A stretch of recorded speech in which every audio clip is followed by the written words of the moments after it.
మాజీ ఐపీఎస్ భార్య తనూజా రే హత్య కేసులో దర్యాప్తు కొనసాగుతోంది.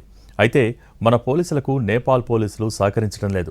నిందితుల్ని పట్టుకునేందుకు వెళ్లినప్పుడు గత కొన్నేళ్లుగా మన దేశ పోలీసులకు ఇలాంటి చేదు అనుభవాలే ఎదురవుతున్నాయి. ఈ విషయం తెలుసుకున్న పలువురు నేపాలీలు హైదరాబాద్, ముంబై, బెంగళూరు లాంటి మెట్రో నగరాల్లో పని మనుషులుగా చేరుతున్నారు. అదను చూసి దోపిడీలకు పాల్పడుతున్నారు. ఇక్కడ చోరీ చేసి నేపాల్కి వెళ్తే ఎవరూ పట్టుకోలేరనే ధీమాతో చెలరేగిపోతున్నారు.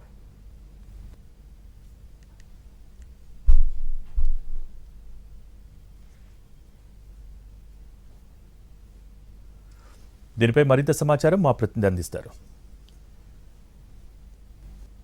మాజీ ఐపీఎస్ అధికారి వినయ్ రంజన్ రే భార్య తనుజా రే హత్యకు సంబంధించిన కేసులో పోలీసుల దర్యాప్తు అయితే కొనసాగుతుంది. ఇప్పటి వరకు ఇంకా నిందితులు అయితే చిక్కలేదు. వాళ్ళు దాదాపు నేపాల్ బార్డర్ వరకు వెళ్ళి ఉండొచ్చని భావిస్తున్నారు. కానీ అక్కడి వరకు కూడా ఇంకా వాళ్ళు చేరుకోకపోవడంతో నగరంలో ఉన్నారా లేదా నగరం దాటి ఎక్కడికైనా వెళ్ళారా అన్న కోణంలో ప్రస్తుతం అయితే దర్యాప్తు అయితే కొనసాగుతుంది. మరొక వైపు తనుజా రేకి సంబంధించిన మృతదేహానికి ఇవాళ అంత్యక్రియలు సాగబోతున్నాయి. ఇవాళ ఇప్పటి వరకు మధ్యాహ్నం వరకు కూడా డీజీపీతో పాటుగా ఇతర అధికారులు, మాజీ ఐపీఎస్లతో పాటుగా ప్రస్తుతం ఐపీఎస్ అధికారులుగా ఉన్న వాళ్ళందరూ కూడా అధికారులు వచ్చి కొద్దిసేపటి క్రితం వరకు కూడా నివాళులు అర్పించడం జరిగింది తనుజా రే మృతదేహానికి. ఆ తర్వాత ఈ దర్యాప్తుకు సంబంధించిన అంశంలో కనుక చూస్తే మాత్రం ఇప్పుడు మనం చూస్తున్న ఇదే ప్రాంతం నుండి అంటే గురువారం రాత్రి రెక్కి నిర్వహించిన సమయంలో ముందు గేటు నుంచి వచ్చారు. అక్కడ రెక్కి నిర్వహించిన తర్వాత కల్పన ఎవరైతే ఈ ఇంట్లో ఏడాది కాలంగా పని మనిషిగా పనిచేస్తుందో నేపాల్కి సంబంధించిన మహిళ, ఆమె మాత్రం ఆ ముగ్గురు నిందితులని ఈ గేట్ నుండి వాళ్ళని తీసుకొని లోపలికి వచ్చారు. 1 గంట నుంచి 1 గంట 30 నిమిషాల ప్రాంతంలో లోపలికి తీసుకొని వెళ్ళింది. ఆ టైంలో తనుజా రే ఒక్కతే ఇంట్లో ఉంది.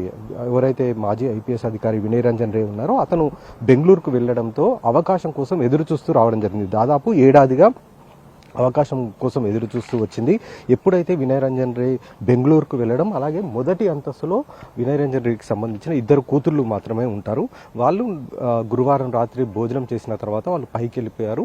కింద మాత్రం తనుజా రే ఒక్కతే ఉండిపోయింది. ఆమెతో పాటు ఆమెకు ప్రత్యేకంగా కేటాయించిన గదిలో నిందితురాలు ఎవరైతే ఉన్నారో కల్పన, ఆమె ఉంది.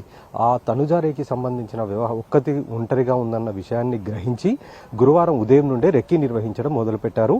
ఆమె తనకు సంబంధించిన ముగ్గురిని పిలిపించింది. వాళ్లతో కలిసి ఏ విధంగా హత్య చేయాలి, హత్య చేసిన తర్వాత ఎలా పారిపోవాలనేది ఒక స్కెచ్ వేసి దాని ప్రకారం రెక్కి నిర్వహించిన తర్వాత ఇప్పుడు మనం చూస్తున్న ఈ గేట్ వెంబటే 3:30 ప్రాంతాలు అంటే 1 గంట నుంచి 1:30 గంటల మధ్యలో గురువారం అర్ధరాత్రి దాటిన తర్వాత ఇంట్లోకి వెళ్లారు.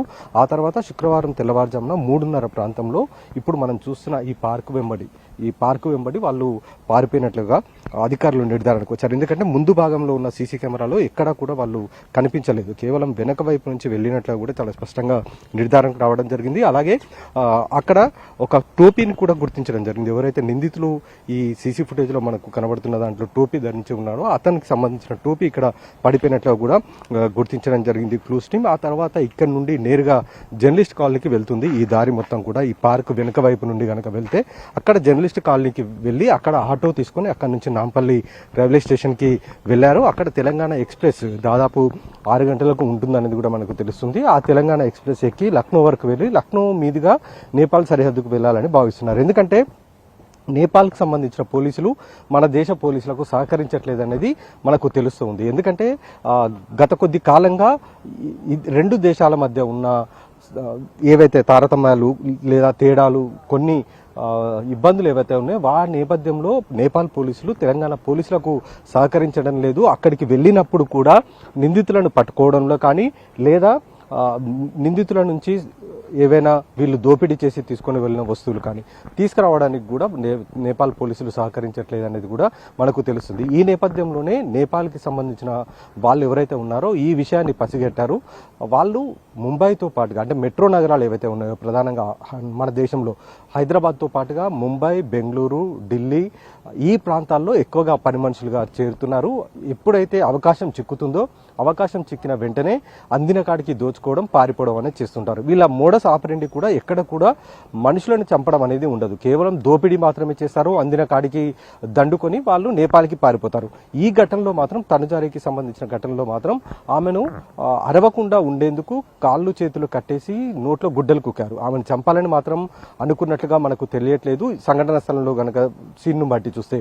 కానీ పోలీసులు చెప్తున్న దాంట్లో కొంత తేడా మనకు కనబడుతుంది. ఎందుకంటే ఆమెను చంపాలని అనుకున్నప్పుడు నోట్లో గుడ్డలు కుక్కి ఆ తర్వాత అక్కడి నుండి పారిపోయిన సందర్భం ఏదైతే ఉందో ఈ టైంలో ఆమె అపస్మారక స్థితిలోకి వెళ్ళిన వెంటనే ఆమెను కాపాడొచ్చు. కానీ అలాంటిది ఏది చేయకుండా ఆమె ప్రాణాలు పోయేంత వరకు కూడా ఇంట్లోనే ఉన్నారు. ఎప్పుడైతే ఆమె ప్రాణాలు పోయాయో ఆ తర్వాత వాళ్ళు పారిపోయినట్లు కూడా పోలీసులు ఒక నిర్ధారణకు రావడం జరిగింది. ఈ నేపథ్యంలోనే ఈ నేపాల్కి సంబంధించిన కల్పన ఎవరైతే ఏడాది కాలంగా తనుజారే ఇంట్లో పనిచేస్తుందో ఇద్దరి మధ్య ఏమైనా కక్షలు ఉన్నాయా? ఎందుకంటే ఎవరైతే మీనా అనే నేపాల్కి సంబంధించిన మహిళ ఈ కల్పనని తనుజా రే ఇంట్లో పని మనిషిగా కుదిర్చింది. గతంలో ఆమె పనిచేసేది మీనా, ఈమె కూడా నేపాల్కి సంబంధించిన ఆమె.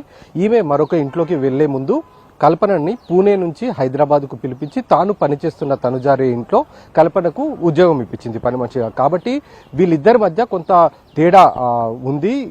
తరచూ కూడా మీనాకి ఫోన్ చేసి తనుజారే కల్పనని పని మానిపించాలి, మీనానే పనికి రమ్మంటూ కూడా కోరినట్లు కూడా మనకు తెలుస్తుంది. కాబట్టి ఈ క్రమంలో కూడా కల్పన కొంత గడ్జు పెట్టుకుని ఉండవచ్చు తనుజారే మీద అని కూడా పోలీసులు భావిస్తున్నారు. ఈ నేపథ్యంలోనే మరి ఆమెని హత్య చేసి ఉండవచ్చు అనేది కూడా ఒకవైపు అనుమానాన్ని కూడా వ్యక్తం చేస్తున్నారు. దీనికి సంబంధించి పూర్తి స్థాయి తెలవాలంటే మాత్రం కల్పనతో పాటు ఆమె గ్యాంగ్ పట్టుబడితేనే ఇంకా కొన్ని విషయాలు తెలుసుకునే అవకాశం అయితే కనబడుతుంది. ఈ నేపాల్ పోలీసులు ఏదైతే సహకరించట్లేదని తెలిసిందో అప్పటి నుండి చాలా మంది నేపాల్కి సంబంధించిన వాళ్ళు హైదరాబాద్ కంటే ఎక్కువగా కూడా బెంగళూరు, ఢిల్లీ, ముంబై ప్రాంతాల్లో ఎక్కువ దోపిడీలు చేస్తున్నారు.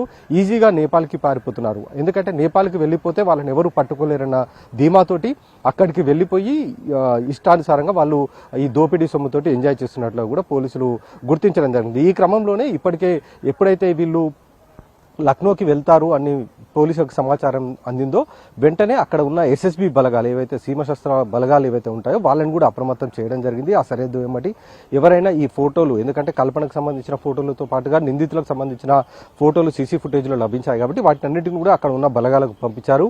సరిహద్దు దాటకుండా అయితే వాళ్ళని చూసే ప్రయత్నం అయితే చేస్తున్నారు. ఇప్పటివరకు ఇంకా సరిహద్దు ప్రాంతానికి రాలేదు కాబట్టి మరి కల్పనతో పాటు మిగతా నిందితులు ఎక్కడ ఉన్నారు, వాళ్ళు ఏ ప్రాంతం వైపు వెళ్లారన్న దానికి సంబంధించి దాదాపు 10 టీములు గాలిస్తూ ఉన్నాయి. నాంపల్లి రైల్వే స్టేషన్ నుండి తెలంగాణ ఎక్స్ప్రెస్ ఎక్కేంత వరకు మాత్రమే ఆధారాలు లభించాయి. ఆ తర్వాత ఎక్కడికి వెళ్లారన్న దానికి సంబంధించి అయితే ప్రస్తుతం దర్యాప్తు అధికారుల వేట కొనసాగుతూనే ఉంది. ఈ రోజు రాత్రి వరకు వాళ్ళు పట్టుకునే అవకాశం అయితే మనకు తెలుస్తుంది. మరొక వైపు తనుజారికి సంబంధించిన అంత్యక్రియలు ఇవాళ సాయంత్రం కొనసాగనున్నాయి. కెమెరా సీతారాం బాబుతో రాధాకృష్ణ టీవీ, హైదరాబాద్.